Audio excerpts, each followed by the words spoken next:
Bonjour, bonjour et bienvenue pour ce nouveau live.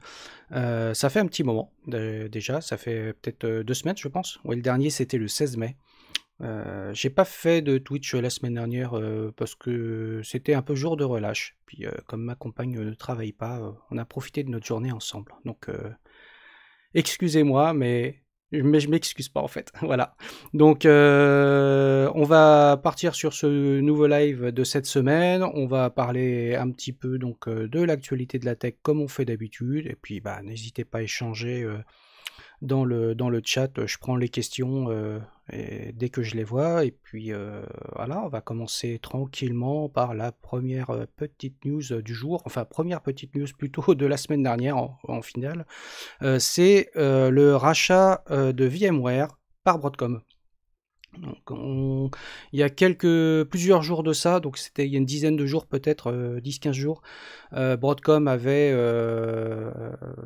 dit vouloir faire l'acquisition de VMware.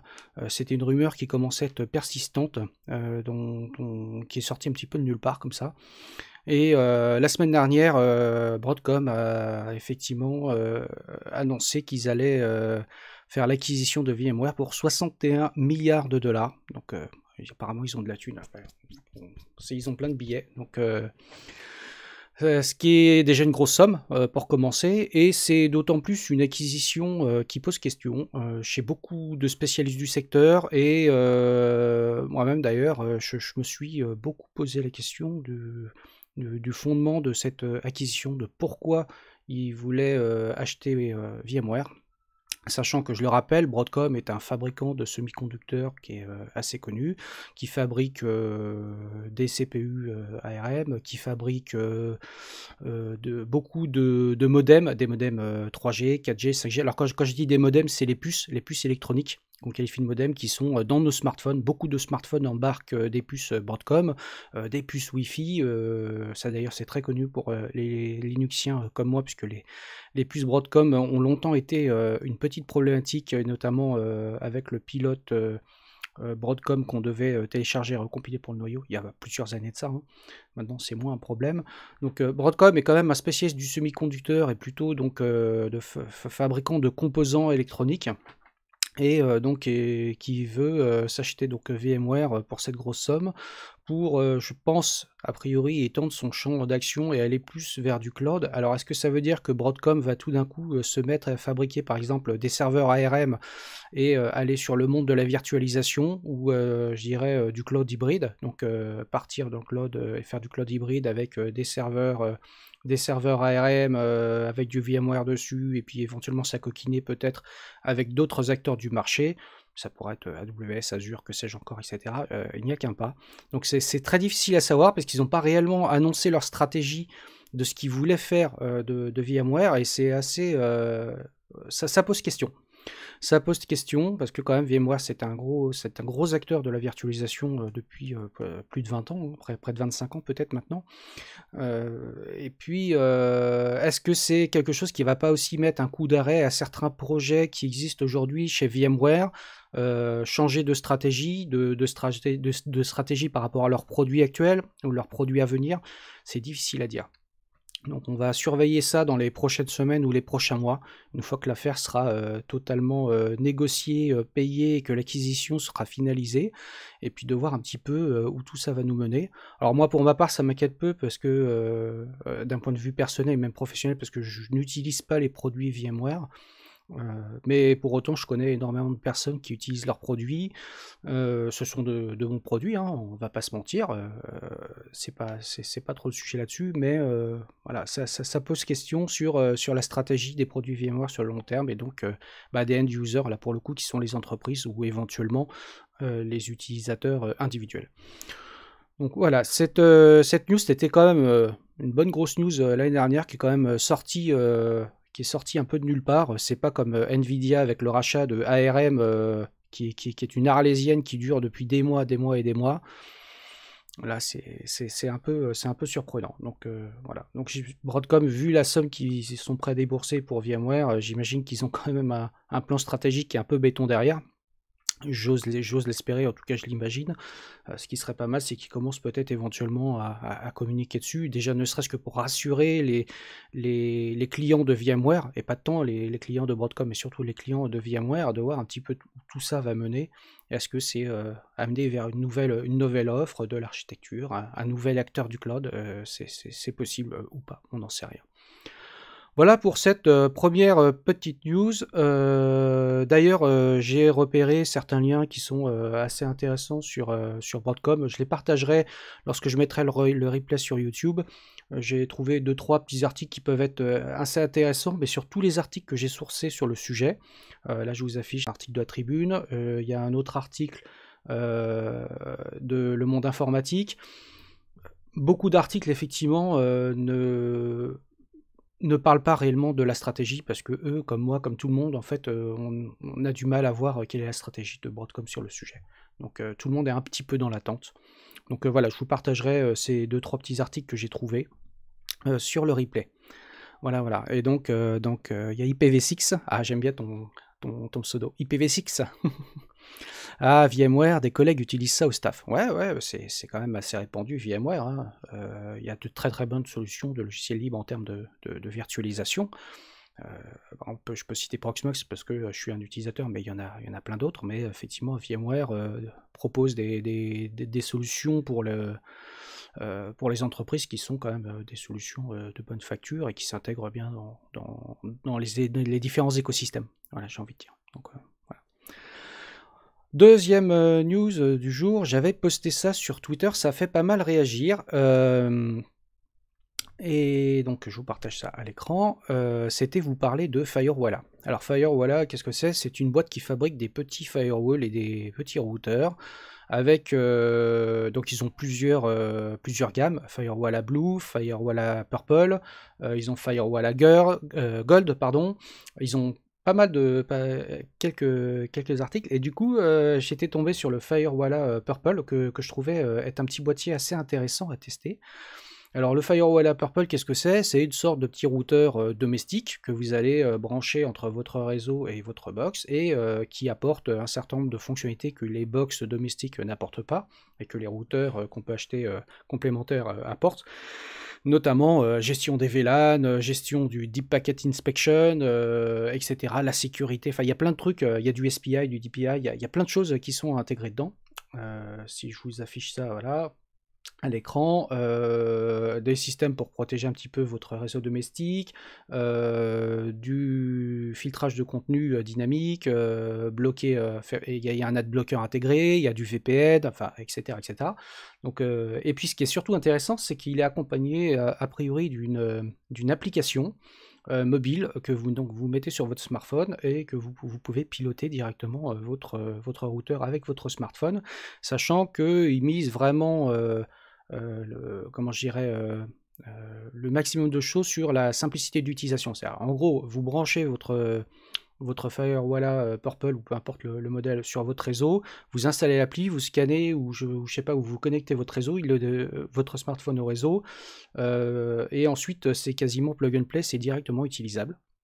Donc je trouve le concept déjà plutôt pas mal, le boîtier est quand même assez mignon, c'est plutôt sympa. Alors ce qu'on peut regretter, c'est que pour un petit firewall domestique, il n'y a que 2 ports, il y a un port WAN, un port LAN, pour faire simple, il y a un port USB, USB-A et un port USB-C sur celui-ci.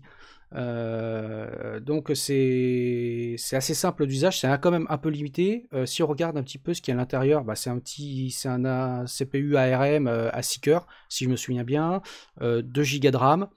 Et voilà, là il montre effectivement à l'écran, là on voit l'animation pour pouvoir initialiser le réseau. Donc en fait on se connecte directement, l'USB-C sert à alimenter et le reste ça sert directement à se connecter au réseau et donc de paramétrer l'appareil. Donc comme je disais, ce qui est dedans, il y a du ARM, 2 ports gigabits routables, 2 Go de mémoire, il y a 16 Go de MMC, un CPU ARM à 6 cœurs, comme je le disais, et du Wi-Fi. Donc c'est une sorte de mini-box, mais plus évoluée que les box de nos fournisseurs d'accès Internet, puisque ça propose vraiment une gestion de réseau qui est bien plus poussée. Je parle notamment des VLAN, de la QoS et tout ça.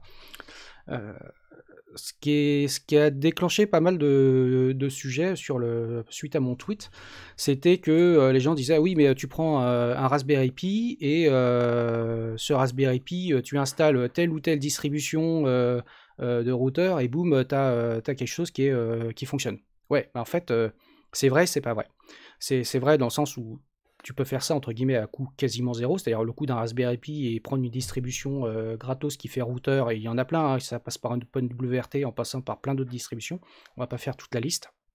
Mais quelque part, bah, c'est pas du plug and play. Là, l'objectif c'est de tester un petit peu ce boîtier, de se dire, donc j'ai sollicité Firewalla pour essayer de voir s'ils pouvaient me fournir un boîtier, mais pour l'instant sans succès. Le but c'était de tester, de se dire tiens, j'aimerais bien tester ce boîtier en conditions réelles, comme si j'étais un acheteur et un utilisateur lambda qui est pas ultra geek voire nerd et qui est capable de se faire son propre firewall tout à la ligne de commande ou que sais-je encore. C'était de se dire voilà, j'achète ce boîtier, je le teste en conditions réelles pour voir si ça vaut le coup. Donc je trouve le concept assez intéressant.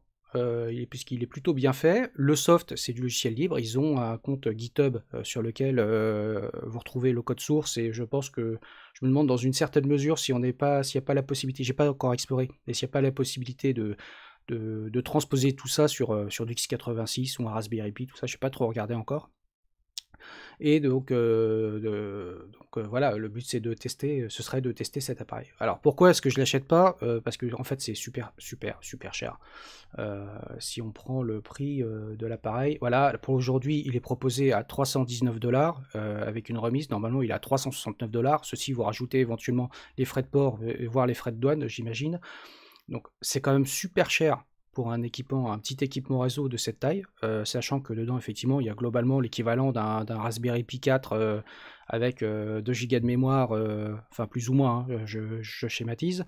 Voilà, c'est pas un truc foufou, il n'y a que 2 ports réseau. C'est vrai que sur un petit routeur domestique, on s'attend plutôt à avoir un port WAN ou 2 ports WAN et puis 2 ou 4 ports LAN. Voilà, donc c'est quand même assez limité en termes de connectivité, bon, sachant qu'effectivement sur le port LAN, il suffit de rajouter un switch gigabit, un petit switch managé gigabit par exemple, et tu as tes ports. Mais c'est toujours bien d'avoir un routeur qui propose quand même un certain nombre de ports, 4, 6, 8, que sais-je encore. Donc le prix, c'est quand même quelque chose qui m'a arrêté. Je me suis dit, moi, si c'est pour tester, je ne vais pas dépenser 320$ plus tout le reste pour tester un produit. Donc j'ai essayé de solliciter, d'interpeller sur Twitter Firewalla. Pour l'instant, ils ne m'ont pas répondu. Donc si jamais un jour j'arrive à avoir cet équipement, ce produit entre les mains, clairement je le testerai en conditions réelles. Je ferai peut-être probablement même un tweet sur le sujet et je partagerai un petit peu mon retour d'expérience, parce que je trouve le boîtier intéressant, et pour des gens qui ont des besoins réseau domestiques qui sont un peu plus évolués que l'utilisateur lambda d'une box, je trouve ça plutôt pas mal, et sans forcément aller à se dire je prends un Raspberry Pi, j'achète les boîtiers, je vais flasher une distribution, machin, tout ça, etc., qui demande quand même peut-être parfois un niveau technique ou un niveau d'investissement qui est supérieur à un truc qui est comme ça plug and play. Voilà. Donc, sinon, comme je le disais, ils ont pas mal de solutions. Je vais vous partager ça à l'écran. Ils ont plusieurs équipements. Alors attendez, product, c'est là que ça se passe. Voilà, donc ils ont le Gold, le Purple, le Blue Plus, le Red et le Blue. Donc c'est différents niveaux d'équipement. Le Blue, c'est un truc tout basique, qui est déjà quand même proposé à 169$. Je crois que c'était leur premier produit. Et celui qui est le plus en haut de la liste, qui a le plus de fonctionnalités, c'est le Firewalla Gold, donc qui est plus un routeur donc domestique ou PME, PMI. Voilà, j'ai envie de dire. Donc qui propose en plus des fonctionnalités un peu plus évoluées, mais qui est quand même affiché à 500$. Donc ce qui est quand même assez élevé, et donc le prix d'autres routeurs, peut-être parfois un peu plus puissants, un peu plus véloces, qu'on peut trouver sur le marché professionnel. Bon, sachant que là-dedans, c'est plus de l'ARM, hein, sur le Firewalla Gold, c'est du x86-64. Voilà. Je ne sais plus exactement quelle version, je ne sais pas si c'est du Celeron ou quelque chose d'équivalent, mais c'est quelque chose comme ça. Voilà. Donc si un jour j'ai ça entre les mains, je ferai un test et puis je vous le partagerai, parce que je trouve ce genre de petit boîtier assez intéressant, et un truc comme ça, clé en main, tout en un, avec pas mal de fonctionnalités. Et allez voir sur leur site, les fonctionnalités qui sont proposées sont quand même assez intéressantes, et tout pilotable avec le smartphone, avec une simplicité assez déconcertante d'après ce que j'ai pu voir. Donc c'est plutôt pas mal. On va passer à la suite. Salut Dio Brando. On va passer à la suite. J'avais posté il y a peut-être 2 jours, 3 jours, je sais plus, une petite news sur que je vous partage à l'écran. J'avais fait un petit thread à ce sujet d'ailleurs sur la fin du format A.out dans le noyau Linux 5.19. Donc j'ai partagé ça, j'en ai fait un petit thread pour expliquer ce qu'était le A.out pour ceux qui ne sont pas développeurs ou qui connaissent pas trop les formats de fichiers exécutables. Donc le A.out, c'est un format de fichier qui est le format de fichier exécutable historique d'Unix. C'était le premier format de fichier exécutable qui a existé, donc qui permet d'avoir un exécutable ou éventuellement des librairies. Et c'est un format qui date un peu, qui a 50 ans, qui a été écrit en 1972 si ma mémoire est exacte. Par les créateurs d'Unix. Pourquoi? Parce qu'à l'époque, ils avaient besoin à un moment donné de passer code source qu'ils étaient en train d'écrire à quelque chose qui soit exécutable. Donc ce format A.out, il a été utilisé pendant plusieurs années avant qu'il commence à être supplanté et remplacé par d'autres formats. Donc là, je l'explique dans ce thread. Pareil, ce thread, je vous le repartagerai sur le replay pour ceux qui ne l'ont pas vu. Donc ce format, il était conçu par Ken Thompson parce qu'il avait besoin effectivement de produire un exécutable d'après les résultats de ses compilations. Donc A.out signifie simplement Assembler Output. Donc c'est un format de fichier qui est très simple, qui est divisé en sections qui sont très simples, qui était plus ou moins portable au début, mais qui a réussi à être portable entre différentes architectures. Mais il a perduré pendant très longtemps et ce qu'il faut savoir, c'est que les premières versions de Linux, donc à partir de 1993 jusqu'à 1995, le A.out était le format par défaut de format de fichier exécutable. Donc effectivement, tout ce qui était compilé, que ce soit tout en ligne de commande, n'importe quoi, était au format A.out, qui ensuite a été remplacé par le format ELF, qui est issu aussi d'Unix. Alors, on n'est pas arrivé tout de suite au format ELF, il y a eu le format A.out, ensuite le format COF, Common Object File Format, qui a été créé justement pour résoudre des petits problèmes de compatibilité, de portabilité, de liens dynamiques avec des librairies, ce genre de choses. Donc ce format est apparu avec Unix System 5 et dès qu'Unix System 5 Release 4 est arrivé, c'est le format ELF qui est arrivé et donc qui a supplanté tous les autres formats et qui est utilisé dans Linux depuis 1995. Si ma mémoire est bonne, et dans plein d'autres systèmes d'exploitation. Donc le format ELF, c'est quand même un des formats les plus utilisés en termes de fichiers exécutables ou de conteneurs de bibliothèques dynamiques. Voilà. Donc aujourd'hui, c'est ce qui domine aujourd'hui le format ELF, plutôt dans le domaine Unix, Linux, etc. Mais il existe évidemment d'autres formats exécutables, notamment le format PE, enfin il y a plein d'autres formats qui existent. Voilà.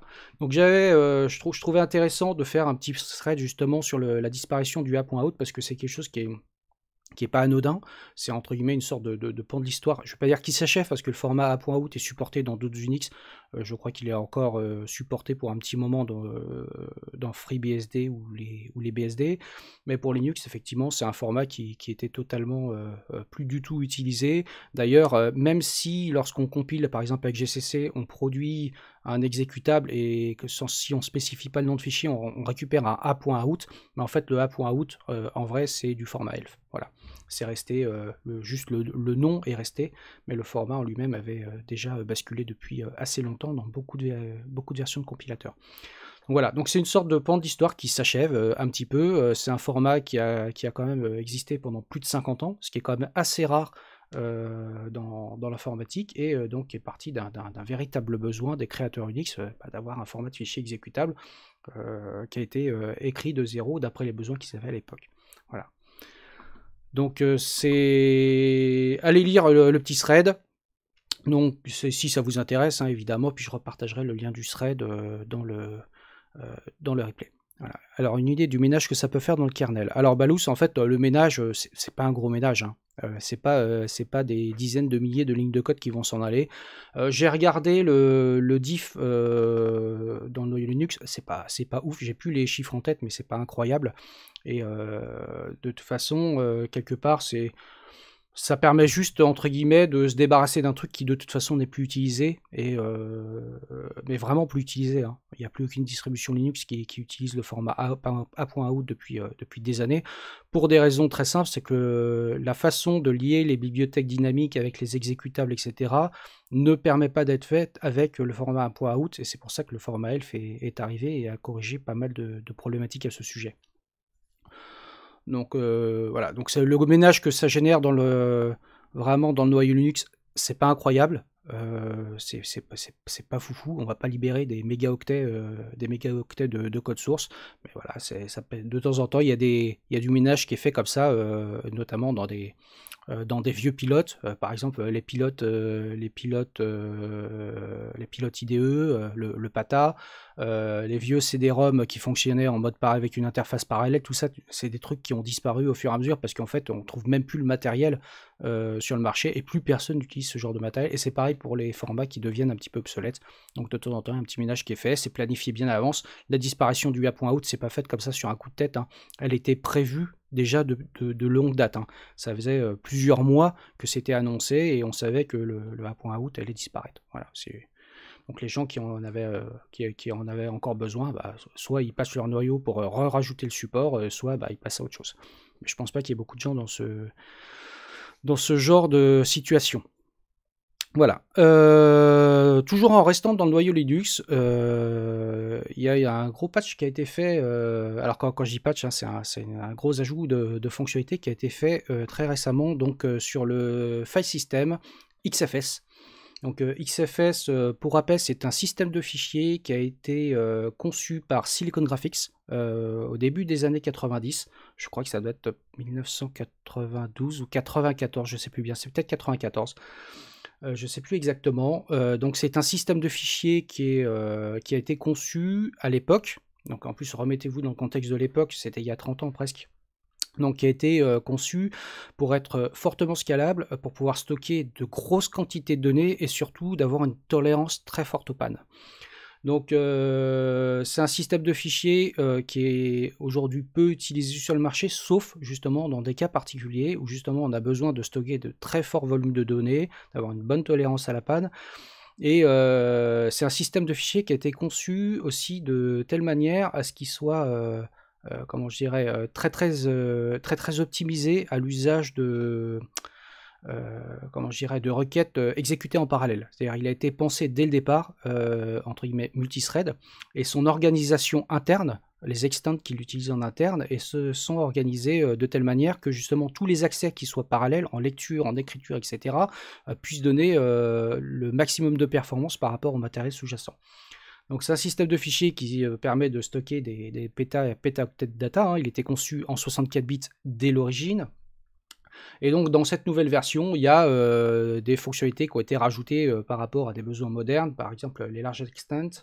Certains flags ont été convertis pour passer en 64 bits parce que certains ne l'étaient pas, par rapport notamment, si je me souviens bien, mais ça c'était il y a peut-être un petit moment, le format de date qui est passé en mode 64 bits. Il y a eu beaucoup de clean-up et de nettoyage et de petites corrections qui ont été faites. Et voilà, donc quelques fonctionnalités modernes qui ont été rajoutées. Alors je dis modernes en fait, qui n'étaient pas encore intégrées au système de fichiers XFS. Faut pas croire que XFS n'est pas utilisé hein, du tout. Il a été d'ailleurs le système de fichiers par défaut, si je me souviens bien, de la Red Hat Enterprise 7 à un moment donné, de mémoire. Je ne sais pas si la 8 c'était le système de fichiers aussi par défaut. Mais je pense que c'était une erreur de mettre ce type de système de fichiers par défaut en tant que système de fichiers racine, par exemple d'un serveur ou d'une machine desktop, pour la simple et bonne raison, c'est que il n'est pas forcément fait pour un usage, je dirais, desktop ou laptop ou ce genre de choses, etc. Mais il est vraiment fait pour un usage de stockage en masse, de très grosses quantités de données, notamment de très gros fichiers. Il faut rappeler que Silicon Graphics, à l'époque, était une société qui était vraiment précurseur dans tout ce qui était image de synthèse, et à l'époque générait des très grosses quantités de données, donc rien à voir avec les quantités de données qu'on manipule aujourd'hui, hein, mais pour eux, pour l'époque, ils généraient de très grosses quantités de données et qui allaient justement en augmentant. Et donc ce format de fichier a été conçu donc, pour le système d'exploitation IRIX, qui était leur système d'exploitation Unix à l'époque, qui tournait sur les stations Silicon Graphics. Donc ce système de fichiers, il est intéressant, il a toujours des usages aujourd'hui, comme je le disais, pour les très gros volumes de données, et notamment les très gros volumes de données qui sont manipulés avec de nombreux threads en parallèle, de nombreux accès parallèles. Il a vraiment été conçu pour ça, ce qui permet vraiment d'avoir un usage assez optimal des I/O et de la répartition de comment sont stockées les datas sur le système de fichiers. Il est extensible à chaud, et on peut étendre une partition à chaud. Par contre, on ne peut pas du tout réduire une partition. Ça, c'est une des problématiques de XFS, mais bon, c'est quelque chose qu'on a rarement besoin de faire. Et qu'est-ce qu'il a d'autre comme avantage? La défragmentation online à chaud de façon transparente aussi, quand c'est nécessaire. Et il est vraiment très fortement tolérant à la panne. Quand je dis tolérant à la panne, c'est-à-dire même sans raid matériel, vous avez une coupure de courant violente, il est capable quand même de s'auto-réparer et de revenir online très rapidement sans perdre de data, parce qu'il journalise les métadonnées, et ça bien avant que les systèmes EXTFS ne le fassent. Il a un système vraiment très très poussé de journalisation. Enfin voilà. Donc si un jour vous avez besoin de stocker de très grosses quantités de data, notamment sur des SAN ou ce genre de choses, etc., c'est un système de fichiers de choix, et qui peut venir en concurrence, par exemple, avec un ZFS, par exemple.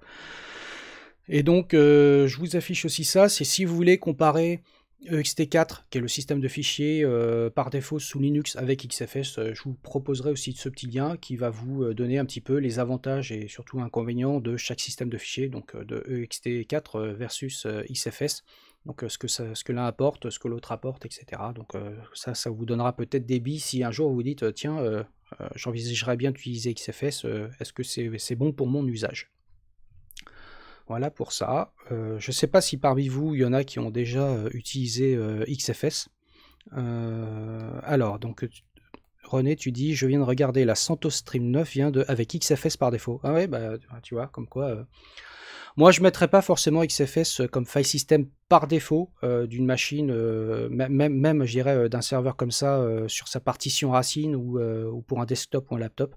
Parce que c'est pas là où il donne le meilleur de lui-même, mais par contre c'est un file system de choix effectivement quand on va avoir une forte tolérance aux pannes et une scalabilité qui est importante. Voilà, un peu comme ZFS, hein, ce sont vraiment des systèmes de fichiers qui ont été conçus réellement en ce sens, et qui ont été conçus aussi pour se passer de hardware, donc de RAID matériel, pour pouvoir proposer de la bonne tolérance aux pannes et éviter la perte de data.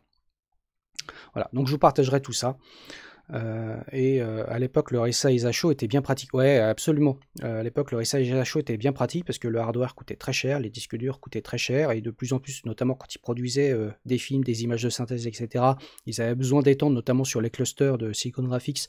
On pouvait rajouter des disques à chaud, ce qui est déjà à l'époque était un usage qui commençait à arriver, et donc de pouvoir étendre assez facilement le système de fichiers sur les nouveaux disques qu'on rajoutait. Donc ça, c'est quelque chose qui était assez intéressant à l'époque. Même si aujourd'hui, c'est quelque chose qui nous paraît être évident. Je rappelle que rien que sur les machines, qu'elles soient les OS de type desktop, Windows, Linux, etc., c'est le resize à chaud, soit ça marche pas du tout, soit ça fait pas quand même 20 ans qu'on l'a. Hein. Donc voilà, donc c'est des choses, je pense qu'il y a des technologies qui ont apporté beaucoup, à mon avis, au file system moderne et aux usages modernes. Et donc pour terminer ce live, je voudrais juste vous parler d'un utilitaire pareil que j'ai partagé là il y a quelques jours. Ça affiche ça à l'écran, c'est PDFgrep. PDFgrep, donc c'est un utilitaire qui est écrit en C++, qui permet de faire l'équivalent de grep, mais directement dans des PDF. Alors, il y en a qui m'a fait un petit peu la blague aussi sur Twitter en disant « Ouais, mais moi, je fais cat mon fichier PDF, pipe strings et puis pipe grep. » Oui, ok, super. Sauf que là, l'avantage de PDFgrep, c'est qu'il connaît la structure d'un PDF, il va extraire seules les informations nécessaires d'un PDF, parce que dans le PDF, il n'y a pas que du texte, il y a aussi des mots-clés de contrôle, il y a beaucoup de choses donc, qui pourraient être captées par l'utilitaire strings, qui, je le rappelle, est un utilitaire qui permet d'extraire toutes les chaînes de caractères d'un fichier, quel qu'il soit binaire ou pas. Donc PDF grep permet de fonctionner de la même façon que grep et donc d'aller chercher dans un document ou plusieurs documents PDF par le biais d'expression régulière du contenu qu'on voudrait chercher. Donc c'est un outil qui est quand même assez pratique, que je connaissais pas parce que ça m'est déjà arrivé de me dire: «Oh là là, j'ai tout un dossier avec des dizaines et des dizaines de PDF et j'aimerais trouver l'occurrence de tout ce qui ressemble à cette expression régulière». Donc effectivement, faire un find pipe strings, enfin un find en passant avec xargs, strings, pipe grep, etc., c'est quand même pas super pratique. Et en plus, PDF grep supporte la colorisation à l'écran, il est compatible avec grep en termes d'expression régulière, il inclut les PCRE, il peut faire de la recherche récursive dans les répertoires. Donc c'est un utilitaire qui est quand même assez intéressant. Et donc, alors il existe, vous pouvez le télécharger, il y a du tar.gz, et puis je crois qu'il y a peut-être des packages qui existent. Je vais essayer juste de vous montrer à l'écran. Alors, on va passer dans le projet TMP. Je vais vous montrer à quoi il ressemble. Une git clone. Merde, c'est pas ça que je voulais faire. Si, c'est ça. Voilà, j'ai cloné PDF grep. Voilà, donc comme je disais, si vous regardez les sources, c'est écrit en C++. C'est un programme qui est auto-toolisé, donc vous pouvez le compiler assez facilement dès lors que vous avez installé les autotools sur votre machine. Donc les autotools, autoconf, automake, libtool, et puis après la suite de compilation GCC ou LLVM, make et tout ça. Donc on va aller le générer, autoreconf-v-i-f. Donc là je vais générer le fichier configure. Alors, parce que là, il n'est pas fourni par défaut. Alors, il nous dit qu'il a besoin de libgcrypt. Et bien, on va installer libgcrypt. Sudo apt-get install libgcrypt-dev. Non, c'est libgcrypt -dev. Voilà.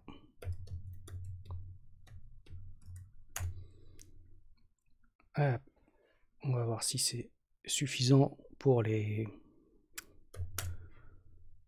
dépendances. Je crois qu'il a besoin de la librairie Popler aussi, mais ça on va voir peut-être après à la compilation. Voilà, donc là il nous a généré le configure, ./configure. On va regarder qu'est-ce qu'il a. Alors, tiens, disable doc, comme ça on n'a pas besoin de générer la doc. Qu'est-ce que j'ai fait?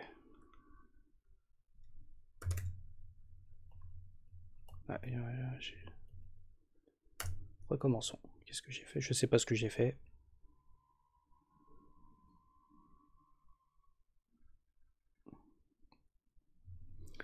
Alors, voilà, là ça marche. J'ai oublié de repasser le configure. Alors, qu'est-ce qu'il nous dit? Ah oui, il nous faut Popler CPP. Donc sudo apt-get install libpopler. Alors la libpopler, pour ceux qui ne connaissent pas, Popler c'est un toolkit qui permet de manipuler du PDF, donc en lecture, en écriture, de générer du PDF, etc. Donc c'est une bibliothèque qui est assez connue dans le logiciel, qui permet vraiment de manipuler les PDF. Donc si un jour vous avez besoin d'écrire un programme qui génère ou qui manipule des PDF, la libpopler c'est votre ami. libcpp-dev, voilà, hop, on installe. Je pense que ça doit être les deux seules dépendances dont on a besoin. Alors, c'est parti.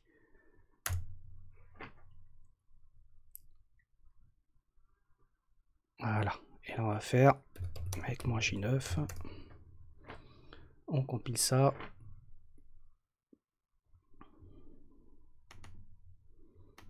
Voilà, c'est compilé. Donc, c'est assez rapide parce que le code source est quand même assez contenu. Donc comment ça s'utilise? Donc il doit être là, PDF grep, donc -help. Donc comment ça s'utilise? Simplement, comme grep, vous passez, donc vous appelez PDF grep, vous passez les options, le pattern de recherche, et ensuite éventuellement le ou les fichiers ou le répertoire si vous faites une recherche récursive. Donc par exemple, tiens, j'ai téléchargé tout à l'heure alors c'est aussi un lien que je vous mettrai dans le replay, c'est par rapport à XFS. C'est le document qui a été écrit par Silicon Graphics qui permet de décrire comment est conçu XFS dans les détails. Donc c'est un document qui est hyper intéressant. Alors c'est un peu technique, là il faut se l'avouer, ceux qui n'ont jamais développé de système de fichiers, c'est peut-être un peu hard à lire, mais c'est une mine d'informations assez énorme. Donc j'ai téléchargé tout à l'heure ce fichier, donc on peut aller faire par exemple des recherches dedans. Donc on va faire alors src pdf grep, on va aller chercher, j'en sais rien, sgi dans / téléchargement pdf. Voilà, donc il nous a bien trouvé SGI. On pourra se dire, si je ne sais pas, si je cherche SGI en minuscule, il ne le trouve pas. Si on rajoute l'option "-i", puisqu'il nous dit qu'il fait une recherche en case insensitive, hop, il le trouve. On peut faire une recherche donc récursive en donnant simplement, par exemple, le répertoire. Donc là, il ira chercher dans le répertoire téléchargement PDF tous les fichiers PDF et puis faire le grep dessus. Enfin voilà, donc il y a plein de trucs assez intéressants. Et vous pouvez rajouter par exemple une expression régulière, j'en sais rien, par exemple silicone point étoile grain point étoile par exemple, j'en sais rien, ça c'est pas -e, c'est -p pour PCRE. Voilà, donc là je lui demande de chercher tout ce qui ressemble à silicone, n'importe quoi, gras étoile. Donc voilà, il nous sort le Silicon Graphics, etc. Et là de façon récursive. Donc c'est un outil qui est quand même assez, je trouve qu'il peut être assez intéressant, notamment quand vous avez pas mal de documents techniques PDF, que vous recherchez quelque chose, mais vous ne savez plus exactement dans quel document c'est, vous ne connaissez pas exactement le terme que vous voulez employer. Donc là, ça permet quand même de faire un bon grep, mais en prenant en compte le format PDF, et ça marche quand même plutôt pas mal. Donc voilà, je voulais vous partager ça, parce que moi, c'est un outil, je pense, qui va me servir assez souvent, parce que j'ai quand même des grosses bases de PDF, notamment quand je travaille sur mes émulateurs d'Amstrad CPC ou autres, etc. Des fois, je recherche des informations, et j'ouvre les documents, je fais le CTRL F qui va bien, et là, PDF grep, parfois, permet d'aller beaucoup plus vite. Voilà.